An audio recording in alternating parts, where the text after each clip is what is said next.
Hi guys, ಎಲ್ಲ KCET ವಿದ್ಯಾರ್ಥಿಗಳಿಗೆ welcome. KCET ಎಕ್ಸಾಮ್ಸ್ನಲ್ಲಿ ಈ 3 ಟ್ರಿಕ್ಸ್ನ ಯೂಸ್ ಮಾಡ್ಕೊಳ್ಳಿ. ನಿಮಗೆ ಒಳ್ಳೆ ಮಾರ್ಕ್ಸ್ ಕೂಡ ಬರುತ್ತೆ, ಹಾಗೆಯೇ ಒಳ್ಳೆ ರ್ಯಾಂಕ್ ಕೂಡ ಸಿಗುತ್ತೆ. ಈ ಟ್ರಿಕ್ಸ್ನ ಹೇಳೋಕ್ಕಿಂತ ಮುಂಚೆ ಚಾನಲ್ಗೆ ಹೊಸಬ್ರಾಗಿದ್ದು ಸಬ್ಸ್ಕ್ರೈಬ್ ಮಾಡ್ಕೊಳ್ಳಿಲ್ಲ ಅಂತ ಸಬ್ಸ್ಕ್ರೈಬ್ ಮಾಡ್ಕೊಳ್ಳಿ. ವಿಡಿಯೋ ಇಷ್ಟ ಆದರೆ ದಯವಿಟ್ಟು ಒಂದು ಲೈಕ್ನ ಮಾಡ್ಕೊಳ್ಳಿ. ಇನ್ನು ಮೊದಲನೇ ಟ್ರಿಕ್ ಏನಂದರೆ ಆಪ್ಷನ್ ಎಲಿಮಿನೇಷನ್ ಮೆಥಡ್. ಇದನ್ನು ನಾನು ನನ್ನ ವೀಡಿಯೋಸ್ನಲ್ಲಿ ಕೂಡ ಹಾಕಿದ್ದೀನಿ, ಆಯಿತಾ. ಇದು ಸಿಂಪಲ್ ಇದೆ. ಕ್ವಶನಲ್ಲಿ ಯಾವುದು ಸಿಮಿಲರ್ ಇದೆ ಅಂತ ನೋಡ್ಕೋಬೇಕು.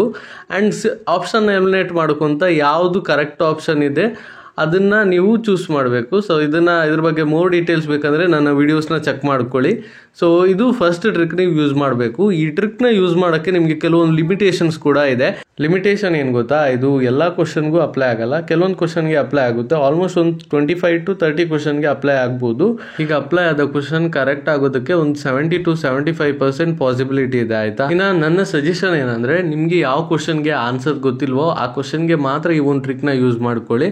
ಅದೇ ರೀತಿ ನಿಮಗೆ ಟೈಮ್ ಮ್ಯಾನೇಜ್ಮೆಂಟ್ ಮಾಡೋದಕ್ಕೆ ಆಗಲ್ಲ ಅಂದರೆ ಮ್ಯಾಥ್ಸಲ್ಲಿ ನಿಮಗೆ ಟೈಮ್ ಮ್ಯಾನೇಜ್ ಮಾಡೋದು ಸ್ವಲ್ಪ ಏನಾದರೂ ಕಷ್ಟ ಆದರೆ ಈ ಟ್ರಿಕ್ನ ಯೂಸ್ ಮಾಡೋ ಮುಖಾಂತರ ನೀವು ಕರೆಕ್ಟ್ ಆಪ್ಷನ್ನ ಗೆಸ್ ಮಾಡ್ಬೋದು.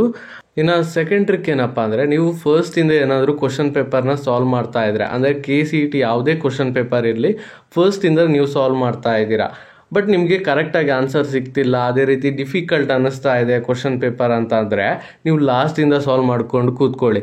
ಲಾಸ್ಟಿಂದ ಸಾಲ್ವ್ ಮಾಡಿಕೊಂಡ್ರೆ ನಿಮಗೆ ಈಸಿ ಕ್ವಶನ್ ಸಿಗೋ ಚಾನ್ಸಸ್ ತುಂಬಾ ಇದೆ. ಸೊ ಆದ್ದರಿಂದ ನನ್ನ ಸಜೆಷನ್ ನಿಮಗೆ ಲಾಸ್ಟಿಂದ ಸಾಲ್ವ್ ಮಾಡ್ಕೊಂಡು ಹೋಗಿ. ಇನ್ನು ಥರ್ಡ್ ಟ್ರಿಕ್ ಏನಂದರೆ, ನಿಮಗೆ ಕ್ವಶನ್ಗೆ ಆನ್ಸರ್ ಗೊತ್ತಿಲ್ಲ ಬಟ್ ಆಪ್ಷನ್ನಲ್ಲಿ ಆಲ್ ಆಫ್ ದ ಎಬೋ ಅಂತ ಆಪ್ಷನ್ ಇದೆ. ಸೊ ಆ ಟೈಮ್ನಲ್ಲಿ ಈ ಆಪ್ಷನ್ನ ಚೂಸ್ ಮಾಡಿಕೊಂಡ್ರೆ ಮೋಸ್ಟ್ ಆಫ್ ದ ಟೈಮ್ ಅದೇ ರೈಟ್ ಆಗೋ ಚಾನ್ಸಸ್ ಇದೆ, ಆಯಿತಾ. ಅದೇ ರೀತಿ ನನ್ ಆಫ್ ದ ಎಬೋ ಕೂಡ ಆಪ್ಷನ್ನಲ್ಲಿದ್ದರೆ ಆ ಆಪ್ಷನ್ನ ಚೂಸ್ ಮಾಡಿಕೊಂಡ್ರೆ ಕೂಡ most of the time right ಆಗೋ ಚಾನ್ಸಸ್ ಇದೆ. ಇದು ಒಂದು ನಿಮಗೆ ಟ್ರಿಕ್ಸ್, ಆಯಿತಾ.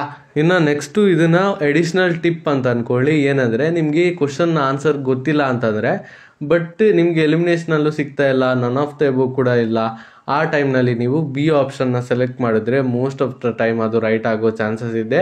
ಇದನ್ನು ನಾನೇ ಖುದ್ದಾಗಿ ಎಕ್ಸ್ಪೀರಿಯನ್ಸ್ ಮಾಡಿದ್ದೀನಿ. ಸೊ ಅದರಿಂದ ಈ ಟಿಪ್ನ ನಿಮಗೆ ಹೇಳ್ಕೊಡ್ತಾ ಇದ್ದೀನಿ. ಇನ್ನು ಈ ಟ್ರಿಕ್ಸ್ನೆಲ್ಲ ನೀವು ಯೂಸ್ಫುಲ್ ಅನಿಸಿದ್ರೆ ಮಾತ್ರ ಯೂಸ್ ಮಾಡಿ. ಕೆಲವೊಂದು ಕ್ವಶನ್ ಪೇಪರ್ ತಗೊಳ್ಳಿ, ಅಂದರೆ ಪ್ರೀವಿಯಸ್ ಇಯರ್ ಕ್ವಶನ್ ಪೇಪರ್ ತಗೊಳ್ಳಿ, ಸಾಲ್ವ್ ಮಾಡಿ. ನನ್ನ ಟ್ರಿಕ್ಸ್ಗೂ ಯೂಸ್ಫುಲ್ ಆಗ್ತಾ ಇದೆ ಅನಿಸಿದ್ರೆ ನೀವು ಬಳಸ್ಬೋದು ಎಕ್ಸಾಮ್ನಲ್ಲಿ ಕೂಡ. ಇಲ್ಲಾಂತಂದರೆ ನನ್ನ ಟ್ರಿಕ್ಸ್ನ ಬಳಸೋಕೆ ಹೋಗಬೇಡಿ. ಸೊ ಇದು ಇವತ್ತಿನ ಈ ವಿಡಿಯೋ ಇಷ್ಟ ಆದರೆ ಒಂದು ಲೈಕ್ನ ಮಾಡ್ಕೊಳ್ಳಿ. ಅದೇ ರೀತಿ ನಿಮ್ಮ ಫ್ರೆಂಡ್ಸ್ಗೂ ಕೂಡ ಶೇರ್ ಮಾಡಿ ಅಂತ ಹೇಳ್ತಾ ವಿಡಿಯೋನ ಇಲ್ಲಿಗೆ ಮುಗಿಸ್ತಾ ಇದ್ದೀನಿ.